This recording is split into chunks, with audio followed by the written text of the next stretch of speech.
deberían conocer para dar inicio justo a los sistemas, a la histología por sistemas. Este sería el sistema nervioso y con ello también diríamos inicio también a dar el mundo de las neurociencias, ¿no? Conocer un poco más del sistema nervioso. Como contenido vamos a ver algunos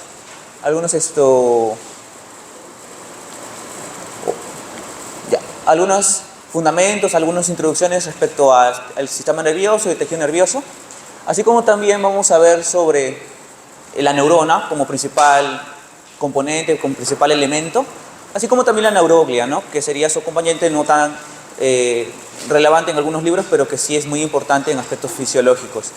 Y por último vamos a ver las organizaciones, tanto el sistema nervioso, el sistema periférico, el sistema nervioso central, el periférico y bueno, el autónomo como parte del periférico, en parte, ¿no? Como objetivos vamos primero a reconocer las características más importantes del tejido nervioso, ¿sí? En cualquier lugar, en cualquier localización vamos a encontrar características que justamente son propias a este tipo de tejido y tenemos que identificarlo. Y aparte también tenemos que saber reconocerlo, ¿no? O sea, vamos a ver tanto los componentes teóricos como prácticos. Comenzando, el tejido nervioso como cuarto tejido fundamental va a clasificarse o va a estar inmerso, digamos, dentro de un sistema, ¿no? El sistema nervioso. Y este sistema nervioso, como sabemos desde academia, ¿no? Se clasifica en dos tipos, ¿no? El sistema nervioso central, el sistema nervioso periférico. El sistema nervioso central, a su vez, se divide en dos componentes principales: el encéfalo, ¿no? Y la médula espinal. El encéfalo también, a su vez, se divide en otros componentes que acá no he colocado en la diapositiva. Por ejemplo, se divide en el cerebro, los hemisferios cerebrales, el diencéfalo o los núcleos no diencefálicos y el tronco encefálico, que implica tanto al mesencéfalo, al puente de Barolio y también a la médula oblonga, ¿no? Por otra parte, la médula espinal, ¿no? Que se divide según sus secciones, sea torácicas, cervicales, lumbares, sacras, etc. Y también tenemos por otro lado, ¿no? El sistema nervioso periférico. El sistema nervioso periférico, ya yendo a otro mundo, sería constituido, ¿no? Por nervios. Estos nervios pueden ser tanto craneales o raquídeos, pero a su vez también los podemos clasificar según la naturaleza o la capacidad de nosotros de poder voluntariamente controlarlos, ¿no? Entre ellos tenemos al sistema nervioso somático y el sistema nervioso autónomo. El somático ya está constituido, como ya les comenté, por los nervios raquídeos y los nervios craneales o pares craneales, mientras que el sistema autónomo está constituido por los dos principales conocemos, ¿no? Como es el sistema simpático, el parasimpático y uno adicional que se debe conocer para más adelante, el sistema nervioso entérico. Ahora, en su composición tenemos que tener en cuenta que no solamente está la neurona como parte del tejido nervioso.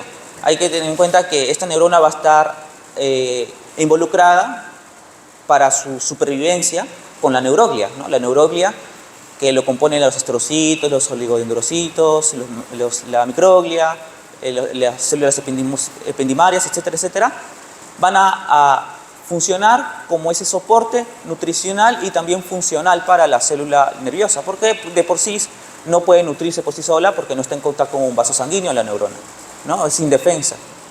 Por otra parte tenemos los vasos sanguíneos, ¿no? O sea, como cualquier tejido necesita nutrirse y los vasos sanguíneos tienen que estar inmersos en ese tejido, pero como comenté, no están en contacto directo con las neuronas. Entonces hay un medio, hay una barrera selectiva que permite este aislamiento relativo, que es la barrera hematoencefálica, ¿sí? Ahora, también tenemos que conocer las funciones. Y las funciones del tejido nervioso dependen mucho de a qué especie o a qué animal, digamos, estamos hablando. Si estamos hablando de animales que son más evolutivamente hablando, ¿no? Más inferiores, digámoslo así, el funcionamiento del sistema nervioso va a ser más o menos como si fuera un arco reflejo, ¿no? El funcionamiento del sistema nervioso en todos los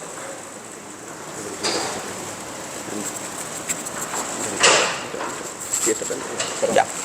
Ya. El funcionamiento del sistema nervioso se puede resumir en una sola palabra: adaptación. O sea, uno lo que quiere como ente es poder responder a los estímulos externos y también a nuestros estímulos internos. La manera como lo vamos a hacer va a depender mucho de qué especie estamos hablando, ¿no? Si estamos hablando de una especie, como dije, evolutivamente hablando, inferior, solo se va a responder a modo de arco reflejo, ¿no? No va a haber un razonamiento de por medio. En cambio, nosotros como especies superiores, o digamos neurológicamente en este caso superiores, vamos a tener más funciones que involucren el pensamiento o las funciones cerebrales, ¿no? Superiores, o mentales superiores, digo. Ahora, embriológicamente no voy a ceñirme tanto porque se supone que hay una clase y también en la propia asignatura también hay una sesión aparte, ¿no? De embriología o del origen embriológico. Sabemos que el sistema nervioso va a comenzar a desarrollarse a partir de la tercera semana, ¿sí? Posterior a la gastrulación. Y ese proceso nosotros lo denominamos neurulación. La neurulación es el proceso por el cual la placa neural o la placa neural, que es la que se observa, la placa neural, que es como una placa, ¿no? Es un plato, ¿no? Que deriva de una de las tres capas embrionarias o germinativas, que es el ectodermo, va a separarse del mismo ectodermo y va a poder plegarse para formar un tubo, el tubo neural. La formación del tubo neural también va a tener como consecuencia la formación de otra estructura importante, la cresta neural.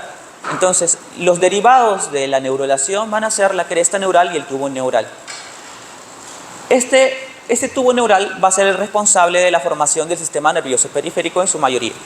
Mientras que las crestas neurales, aparte de muchas otras estructuras, porque es una inmensa cantidad de estructuras que la forma, va a formar principalmente en el sistema nervioso periférico, lo que nos corresponde.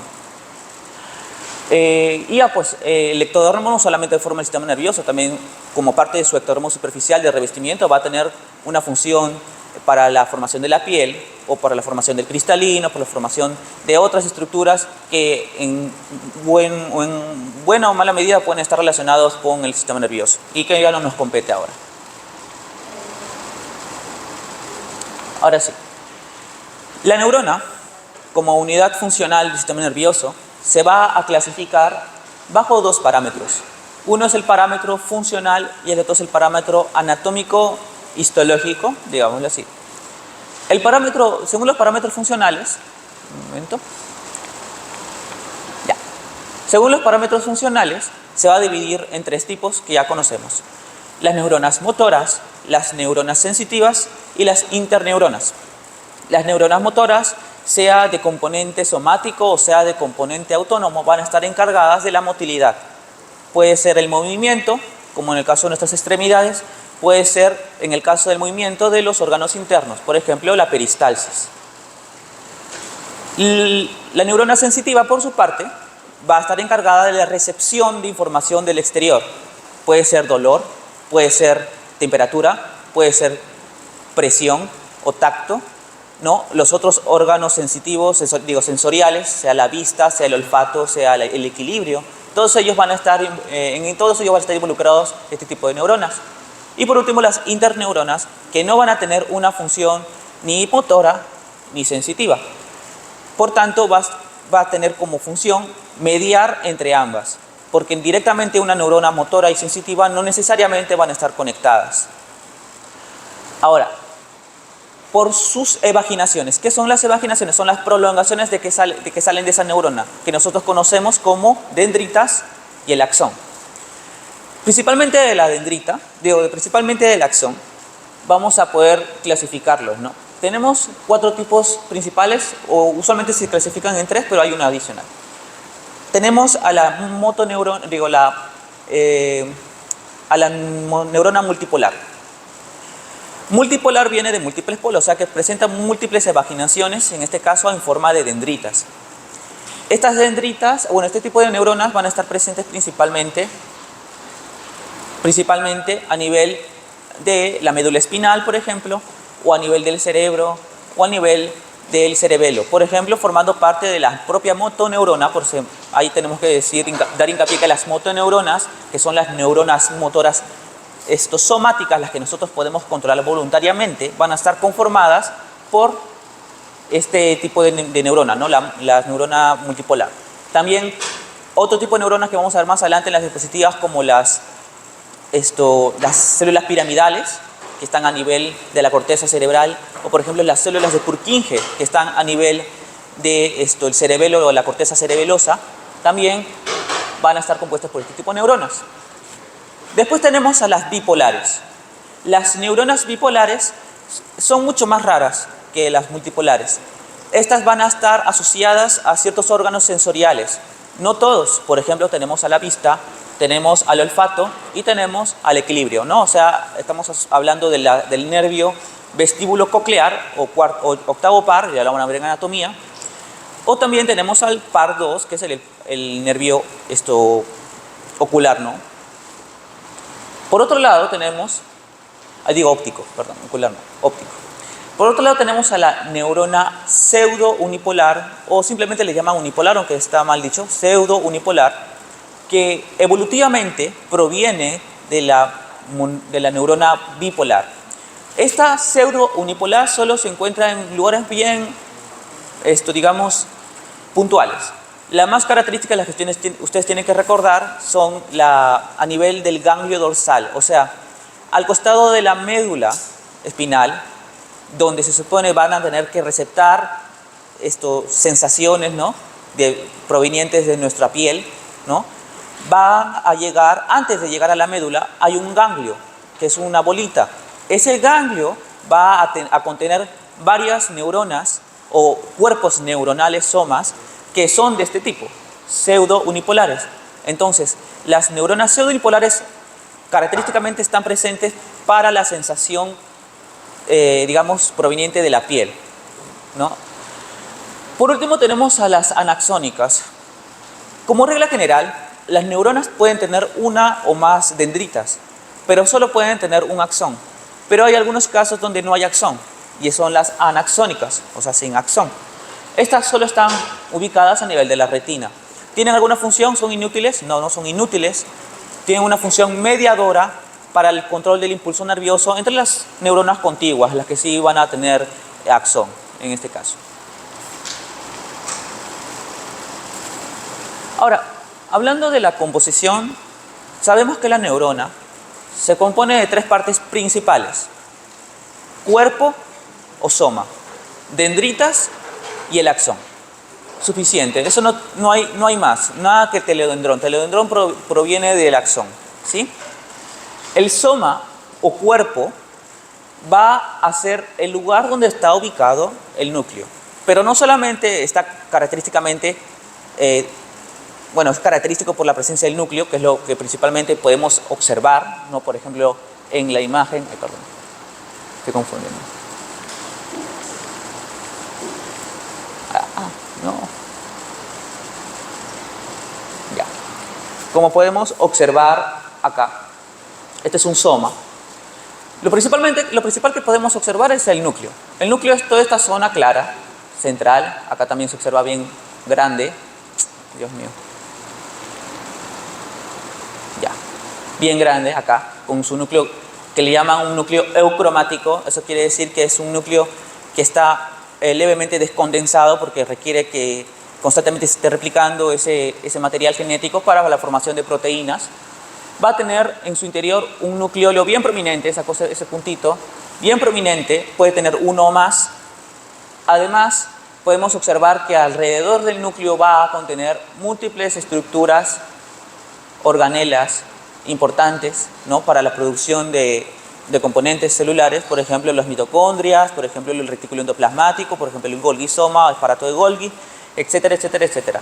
Lo más importante y lo que nos permite diferenciar, lo que le van a preguntar a ustedes, es acerca del retículo endoplasmático. El retículo endoplasmático va a formar los cuerpos de Nissl. Los cuerpos de Nissl, si les preguntan, son aglomeraciones de retículo endoplasmático, o sea, de ribosomas prácticamente, ¿no? Mediados por membrana, que van a tener la función de producir proteínas, como sabemos desde academia. Y son estos granulitos basófilos, bueno, en este caso no sería basófilo, bueno, sí son basófilos porque son proteínas, porque la tinción es otra, no es hematoxilina, eosina, pero Lo principal que tenemos que diferenciar es esto. Y no solamente para saber su función, porque sí, es cierto, el soma se encarga de la producción, ¿no? de constituyentes, pero también los cuerpos de Nissl van a permitirnos diferenciar inclusive entre una dendrita y un axón. Una dendrita, o sea, cuando nosotros realizamos un corte a una lámina histológica, sea de cerebro, sea de cerebelo, etc., y queremos caracterizar cuál es una dendrita y cuál es un axón, muchas veces se nos va a hacer difícil. ¿Por qué? Porque tanto la dendrita como el axón son evaginaciones, son prolongaciones bien delgaditas. El corte a veces no va a llegar en esas zonas y quizás no podemos toparnos con esas estructuras. Pero si queremos saber si la prolongación o la evaginación que se presenta es una dendrita o un axón, tenemos que fijarnos en su contenido. Si su contenido presenta cuerpos de Nissl, entonces es una dendrita. Si no lo presenta, es un axón. ¿Sí? Eso es lo principal que tienen que identificar. Por otro lado tenemos las dendritas. Las dendritas son esas prolongaciones que salen del soma, ¿no? O sea, están cercanas al soma. Pueden ser lineales, usualmente se ramifican entre sí. Se ramifican entre sí y esas ramificaciones van a proyectar algún tipo de espigas, algún tipo de vaginaciones chiquititas que nosotros conocemos como espinas dendríticas. Lo típico que ustedes tienen que identificar en una dendrita es su función. Ya sabemos que la función de la dendrita es captar, receptar, ser la aferencia de estímulos provenientes de las sinapsis producidas por otras neuronas. Ahora, esta dendrita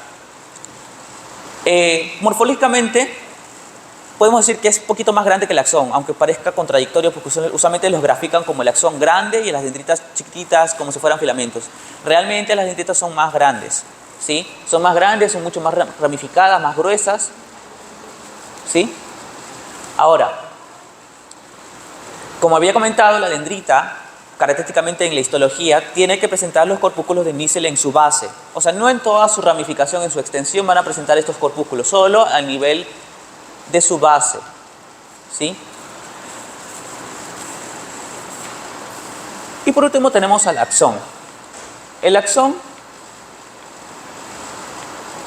es esa prolongación única, ¿no? O sea, es una, no pueden haber más, de una neurona, que no va a presentar esa invasión por los corpúsculos de Nissl. ¿Por qué no presenta esa invasión? Hay una estructura que está presente al inicio del propio axón que le conocen como zona inicial del axón. No hay mucho que decir ahí, también le pueden llamar zona gatillo, pero zona inicial del axón está bien. Esa zona inicial del axón, tanto en su membrana como internamente, va a presentar estructuras que van a servir como, digamos, una aduana. Va a permitir que algunas estructuras pasen por el propio axón y otras estructuras se queden en el soma. Entonces es muy selectivo y por eso que las estructuras como el retículo endoplasmático rugoso, o sea, los cuerpos de Nissl, no llegan a pasar al axón. Y es por eso que característicamente no está vacío, está clarito. ¿El axón para qué funciona, no? El axón es la evaginación efectora, ¿no? La que va a impulsar y crear también los impulsos nerviosos para que consecuentemente se llegue a la terminal axónica y, bueno, si hay una sinapsis, se dé la sinapsis entre dos neuronas, ¿no? Ahora, este cono axónico que había comentado, no digo, el cono axónico, me había confundido, me había olvidado, es la zona del soma donde va a iniciar el axón. No confundan el cono axónico con la zona inicial. La zona inicial pertenece al axón, el cono axónico pertenece al soma. Por otro lado, bueno, acá tenemos un axón, acá sí se ha podido cortar. Se ve claramente que el axón es vacío, desde su inicio hasta su final. Ahora, el axón, al igual que la dendrita, también se puede ramificar, ¿sí? La dendrita no es la única que se ramifica.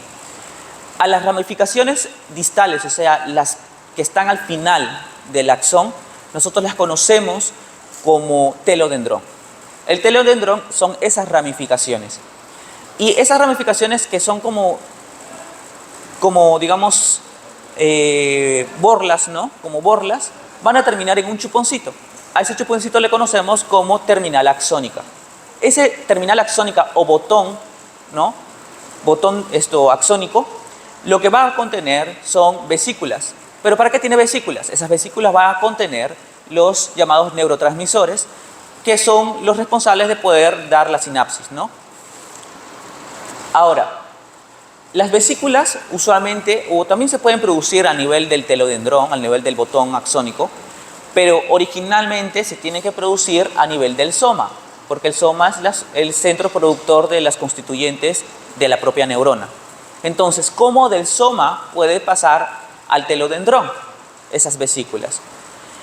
Fácil, tiene que haber un mecanismo de transporte, y ese mecanismo de transporte tiene que ser por ambos lados, porque en la sinapsis, ¿sí? Vamos a hablar más adelante, van a haber mecanismos por los cuales las moléculas que se liberan, o sea, los neurotransmisores, van a tener que ser recaptados, porque si se mantienen ahí van a estar constantemente produciendo sinapsis, y van a estar activando a las neuronas. Entonces, constantemente la zona del telodendrón va a tener desechos, ¿sí? Esos desechos van a tener que volver. Entonces, el axón va a tener un transporte que va del soma para el telodendrón y también un transporte del telodendrón para el soma.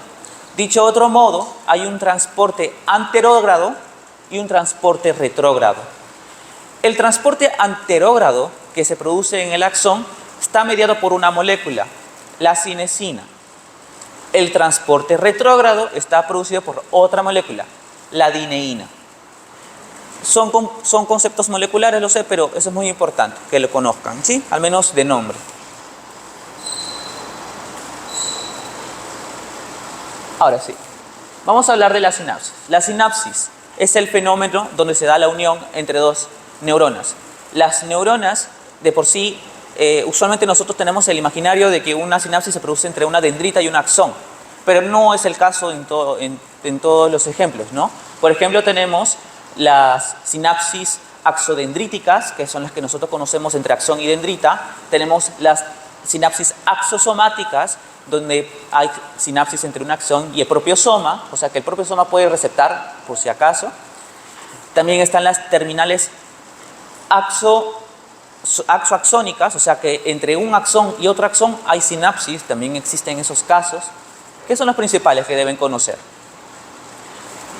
Pero la sinapsis como tal va a tener tres constituyentes. Estos constituyentes de la sinapsis los conocemos ya desde la academia.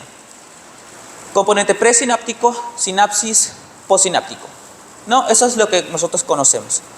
Esa terminal presináptica es lo que ya sabemos que es un botón, el botón presináptico, donde contiene las vesículas, los neurotransmisores.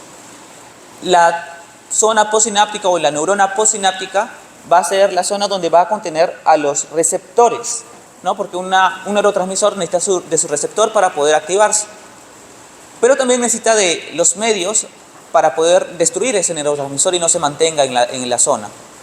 Y por último tenemos a la hendidura sináptica, que es, bueno, la zona donde se produce la sinapsis, ¿no? La liberación de las propias vesículas. Esta maquinaria no solamente se limita a estas tres constituyentes, especialmente la parte presináptica, donde están las vesículas, va a contener diferentes moléculas que por ahora no las deben conocer, pero más adelante sí, que van a ser las responsables o digamos van a ser la explicación por la cual una vesícula se libera y por qué se libera tras la estimulación por un impulso eléctrico, ¿sí? Eso ya no lo vamos a ver ahora, no es motivo de esta sesión.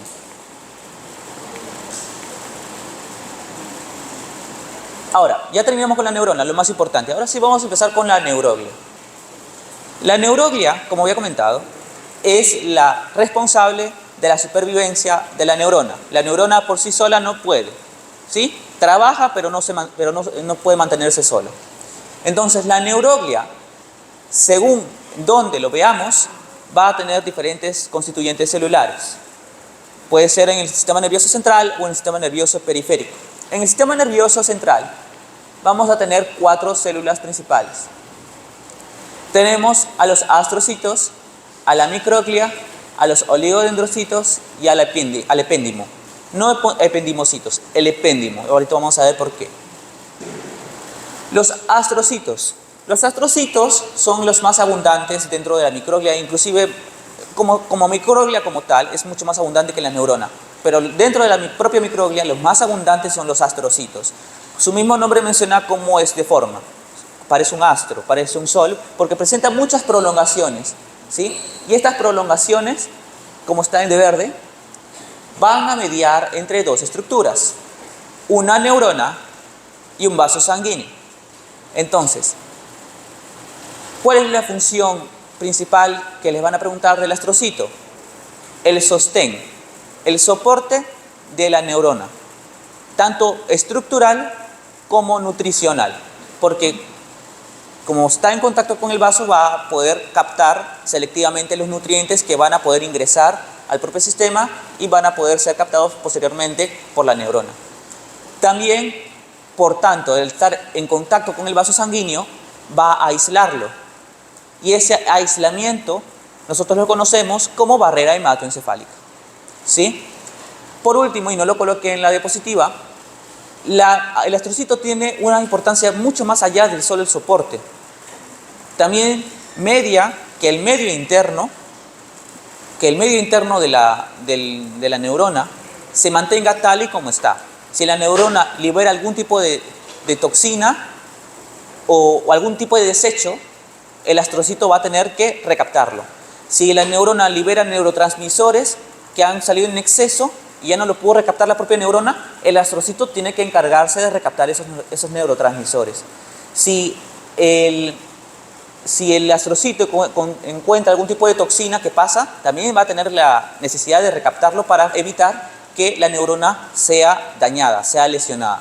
Ahora, eso es importante saberlo, porque muchas de las patologías que van a haber a lo largo de la carrera van a estar relacionadas directa o indirectamente con el astrocito. Entonces el astrocito, o dentro de la fisiopatología de las enfermedades, la neurona no cumple un valor, digamos, relevante, más allá de que es la damnificada, ¿no? Es la que se daña al fin y al cabo.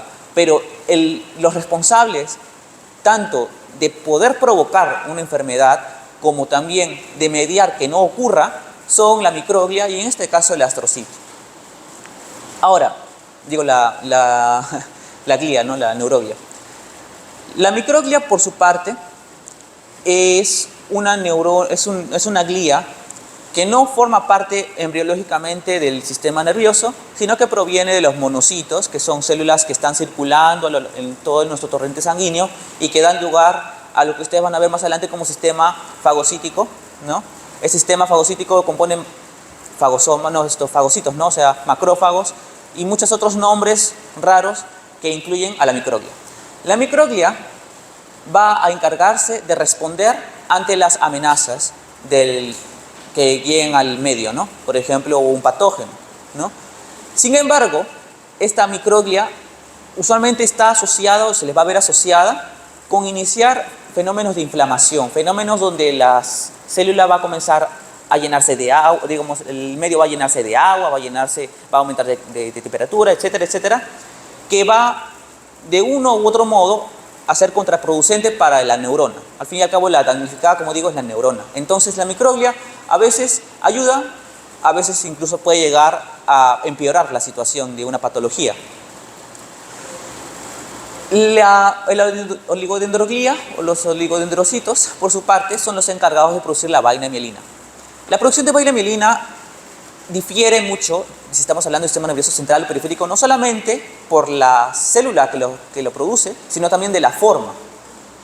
Como se dan cuenta, acá tenemos en plateado una oligodendroglía. Como el astrocito produce unas evaginaciones, unas prolongaciones.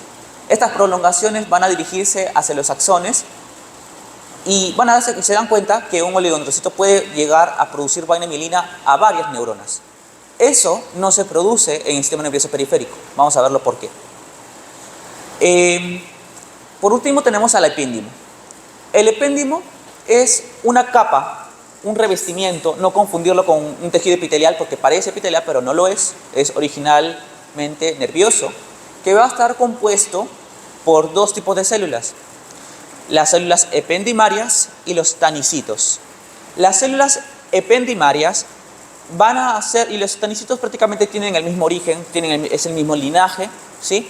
Sin embargo, las células ependimarias van a tener prolongaciones que van a interaccionar con los astrocitos, ¿sí? Mientras que los tanicitos van a interaccionar directamente con los vasos sanguíneos. Entonces, ¿quién es el único que interacciona con un vaso sanguíneo en el sistema nervioso central? No solamente el astrocito, también el tanicito, ¿sí?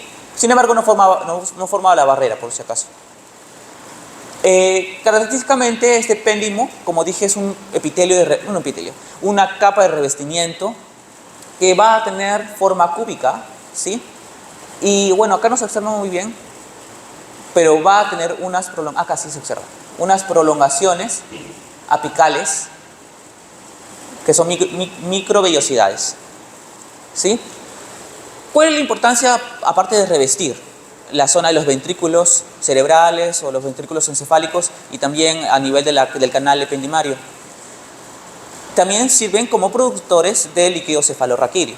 ¿No? El líquido cefalorraquídeo se va a producir por los plexos coroideos, lo van a ver en anatomía, pero estos plexos coroideos a nivel histológico son compuestos, digamos así, por el revestimiento ependimario y también por, bueno, vasos sanguíneos, ¿no?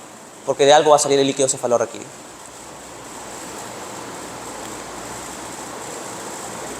Por otro lado tenemos a la neuroglia del sistema nervioso periférico.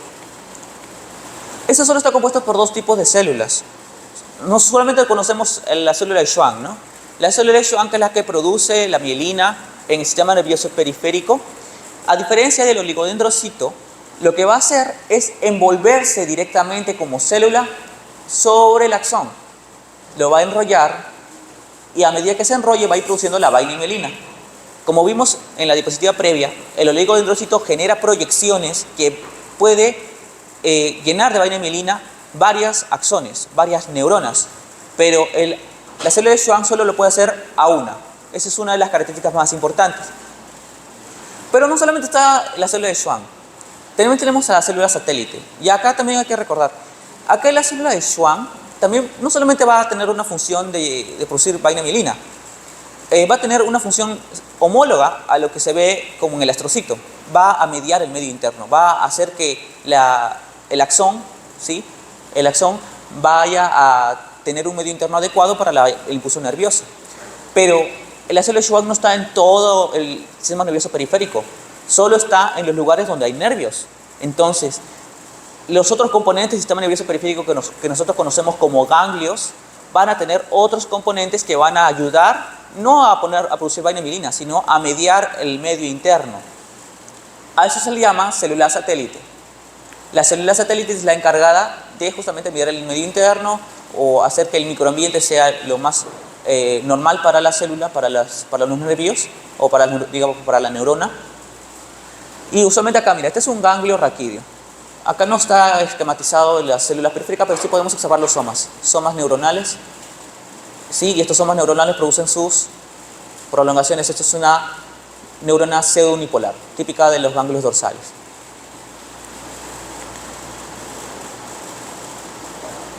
Ahora, el sistema nervioso central, por una parte, va a estar organizado.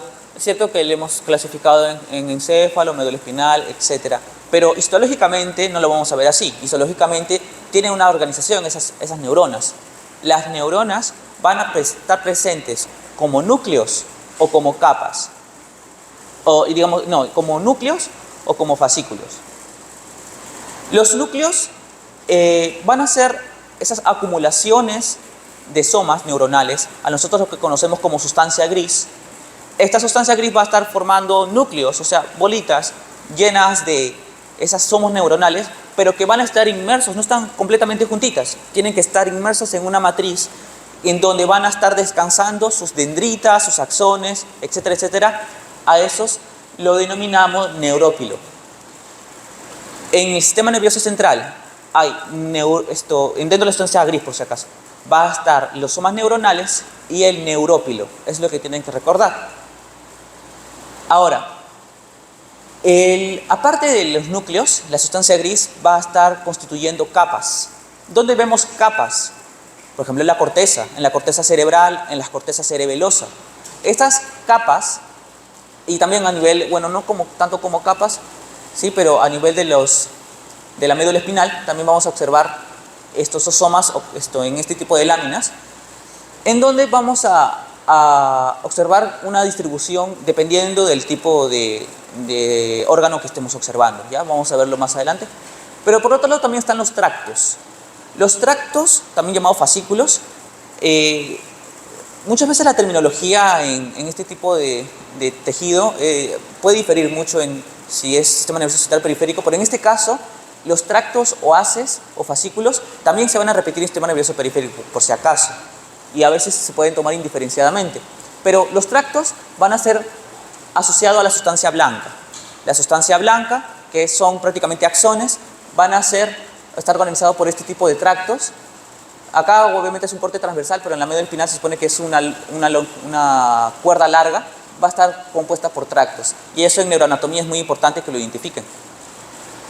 Ahora, dentro del propio sistema nervioso central hay 3 zonas que uno tiene que saber identificar para la práctica. El principal es la médula espinal. La médula espinal, como ven acá, está compuesta por 2 zonas bien marcadas. Una zona central en forma de mariposa, que es la sustancia gris, ¿no? Es la propia sustancia gris, y la zona más periférica, que sería la sustancia blanca. Esta sustancia gris interna, como dije, tiene forma de mariposa. Como tal, va a estar formando esta sustancia gris astas. Las más chiquitas son las astas posteriores y las más grandes son las astas anteriores. ¿Cuál es la función de las astas posteriores? Es el punto de recepción, ¿no? de las neuronas, no tanto las neuronas porque los somas están a nivel del ganglio raquídeo, a nivel del ganglio dorsal afuera, pero van a ser el punto de recepción de uno de los axones provenientes de las neuronas sensitivas, o sea, es un punto sensorial, sensitivo digo. Mientras que las astas anteriores van a ser principalmente motoras. Entonces, de acá van a surgir, sí, motoneuronas, o sea, somas neuronales, motoneuronas, que van a posteriormente llegar a su destino, ¿no? O sea, un músculo, etc. Es muy importante saber dónde están los somas neuronales, porque la identificación por histología va a ser, en el caso de la médula espinal, a nivel del asta anterior, porque en el asta posterior no hay motoneuronas. En el asta posterior no hay motoneuronas y por tanto no se van a poder identificar las características principales de la motoneurona que les he mostrado al mostrarles la neurona. Vamos a ver más atrás. La neurona. Más atrás. Acá. No, más atrás. Acá. Sí. Esta lámina, aunque no se los comenté, perdón, es de médula, ¿sí? Y este tipo de célula, que es la multipolar, es la típica motoneurona que se ubica a nivel de la médula espinal en su asta anterior. Y eso es lo que tienen que identificar ustedes en la práctica. Ahora, por otro lado, tenemos la corteza cerebral. La corteza cerebral, como dije, al ser una corteza, va a estar dispuesta en placas y por tanto en capas. Y estas capas son las más complejas, aunque van a variar mucho dependiendo de la zona de la corteza, si estamos hablando del hipocampo, si estamos hablando de los propios hemisferios cerebrales, etc. Pero la corteza cerebral va a estar distribuida en capas, mayormente en 6. ¿Tienen que aprenderse las 6? No necesariamente, pero lo que sí tienen que saber identificar son estas zonas de acá. Estas neuronas rojitas son las llamadas neuronas piramidales, que son las encargadas van a estar encargadas en tanto de la zona somatosensorial, ¿sí? O sea, de las sensaciones. Por otro lado tenemos al cerebelo. El cerebelo es más fácil, más sencillo porque no tiene 6 capas, tiene homogéneamente 3 capas, una capa externa molecular, una capa media de células de Purkinje y una capa interna de granulosa, por acá, de células de Purkinje y de granulosa interiores. ¿Cuál es la neurona que ustedes tienen que saber identificar en este órgano? Son las neuronas o células de Purkinje. Las células de Purkinje se caracterizan, habrán visto, aunque no hayan llevado incluso la propia clase, habrán visto algún tipo de neurona o una gráfica de neurona donde sale muchas prolongaciones, muchas dendritas, parece un árbol gigante. Ese tipo de neuronas, la célula de Purkinje, ¿sí? Y es la que van a tener que identificar. Acá pueden ver las láminas histológicas de los propios tejidos, ¿no? De los propios órganos. Por ejemplo, acá en la médula espinal, lo mismo. Tienen que identificar este tipo de células con un núcleo grande, con su nucleolo, ¿sí? Que va a tener múltiples evaginaciones dependiendo del corte. Este tipo de neuronas, este tipo de células que son las más grandes que van a observar en este tejido, son las motoneuronas presentes en el asta anterior de la médula espinal. Y es lo que tienen que identificar. Su zona más clara, ¿no? Que puede estar presente en la neuroglia, puede estar presente en de las mismas dendritas, el axón, es el neurópilo, ¿no? Lo había comentado. Por otro lado tenemos acá en la corteza cerebral las 6 capas. Bueno, acá no están divididas, ¿no? Pues claramente no podemos observar, pero sí podemos, dependiendo de la tinción, si es hematoxilina eosina o si es una impregnación argéntica, o sea, plata, una tinción a base de plata, podemos observar claramente las prolongaciones, las evaginaciones de las neuronas, especialmente de las neuronas, digamos, perdón, me olvidé, espérense. Las células piramidales, me he olvidado. Principalmente las células piramidales, ¿sí? Lo que tienen que identificar. Entonces, una célula piramidal es una célula triangular con el vértice para arriba y su base para abajo. Eso es lo que tienen que saber identificar, ¿sí? Y de ahí van a salir su axón, etcétera. Pero solo tienen que identificar que el cuerpo más grande, al igual que acá en la médula espinal, es la célula, la célula piramidal. Y por último tenemos al cerebelo. El cerebelo, como dije, tiene 3 capas. Acá podemos observar una capa que es la capa granulosa, acá la capa molecular, y esta capa media, que casi a veces ni siquiera se puede distinguir, solo está compuesta por un tipo de célula que son las células de Purkinje, por eso capa de células de Purkinje. Y estas células de Purkinje en la impregnación argéntica, o sea de plata, se puede observar mucho más claro cómo las ramificaciones se dan. Hay preparados más bonitos, donde salen las ramificaciones mucho más abundantes, más frondosas. Acá pueden observar algunas de ellas, ¿no? Ahora, en el sistema nervioso periférico, lo que nosotros tenemos que identificar principalmente es un nervio. ¿Cómo se compone un nervio? El nervio, como vean acá en las imágenes, prácticamente son zonas circulares grandes, bueno, digamos una zona circular grande, llena de axones. Y esos axones van a estar ordenados, no es que están como les da la gana, ¿no? Van a estar presentes ordenadamente formando estructuras. Por ejemplo, estos 3 circulitos de acá son los llamados fascículos. Y dentro de cada fascículo van a estar presentes varios axones. Axones bien juntitos. Casi no hay nada de separación entre axón y axón. ¿Quiénes son las estructuras que van a permitir separar estos axones en fascículos, en el propio nervio, etcétera, etcétera? Es el tejido conjuntivo. El tejido conjuntivo va a tener 3 capas a nivel del sistema nervioso periférico, a nivel del nervio principalmente. Es el endoneuro, el perineuro y el epineuro, análogo a lo que se habrá visto en tejido muscular como endomicio, perimicio y epimicio. Importante saber de qué está compuesto. El epineuro, que es lo que cubre todo un nervio, está compuesto por tejido conjuntivo denso y irregular. El endoneuro, que es aquel que va a cubrir cada neurona, bueno, cada axón en este caso, y que acá usualmente en los preparados histológicos no se observa, está formado por tejido conjuntivo laxo. Y el perineuro, que es el que va a englobar un fascículo, va a estar formado por un tipo de tejido conjuntivo, dice especializado, no mencionan si es denso o si es laxo, pero es especializado, ¿sí? Y lo que principalmente tienen que saber es que cubre cada fascículo.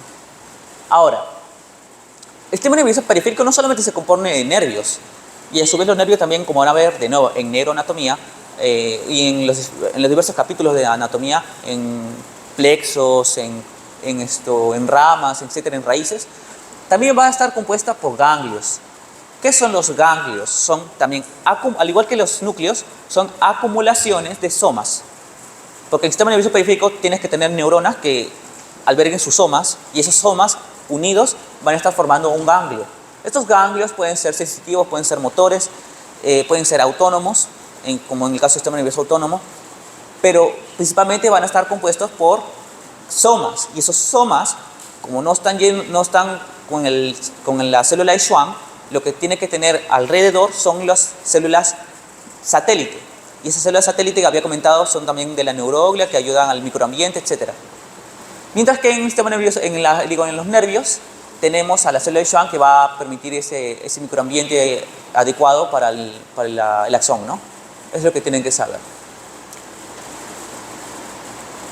Por último, tenemos el sistema nervioso autónomo. El sistema nervioso autónomo está compuesto por tres constituyentes, ¿no? Sistema nervioso simpático, parasimpático, y usualmente hablan de uno más que es el entérico, ¿no? El sistema nervioso simpático y parasimpático son, como saben, antagonistas entre sí, ¿no?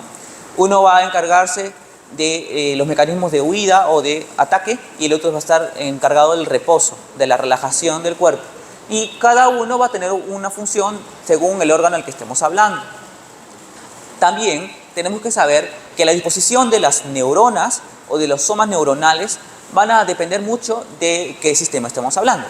Por ejemplo, el sistema nervioso simpático el sistema nervioso simpático va a tener una composición en dos zonas. Aquí, que se le llama zona toracolumbar, o sea, los segmentos toracolumbar de la médula espinal. Eso quiere decir que la médula espinal no solamente alberga sistema nervioso somático, sino también autónomo, en parte. Y también hay una cadena de ganglios al costado de la médula espinal, que se llama cadena paravertebral. También la van a ver en el neuroanato, que va a contener justamente los ganglios de esas neuronas, ¿no?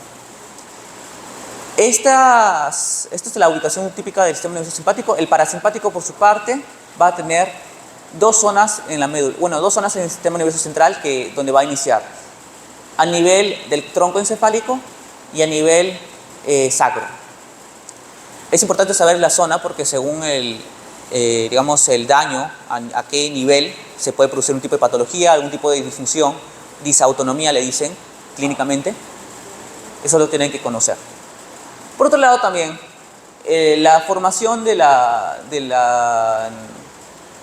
este tipo de tractos autónomos va a diferenciarte si estamos hablando de neuronas motoras y neuronas sensitivas, y también dependiendo, ¿no? Vamos a tener, en el caso de la motora, diferentes tipos de targets, ¿no? De objetivos, ¿no? Por ejemplo, los vasos, por ejemplo, los propios órganos, huecos, vísceras, etc. Lo más importante a resaltar, y que usualmente no lo hacen, es el sistema entérico, la división entérica, también llamado cerebro entérico, porque funciona autónomamente.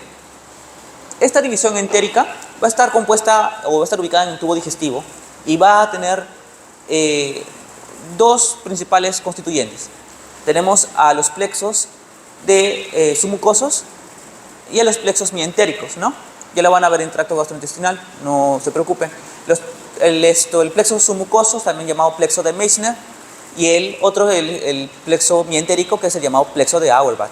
Ambos van a tener regulaciones, van a tener funciones en la regulación de la motilidad gastrointestinal. En el caso del submucoso, para la formación de los pliegues, en el caso del intestino delgado, para la absorción, encargado de la absorción, o también para la liberación de los contenidos de las secreciones intestinales. En caso del mientérico, como ya conocen, lo más conocido del caso de la división entérica, el peristalsis, ¿no? El peristaltismo está encargado por parte del plexo mientérico de Auerbach. Fuera de eso es lo que tienen que conocer básicamente de este tema. Ya con eso ya acaba la ponencia, esas son mis referencias. Y bueno, muchas gracias por su atención.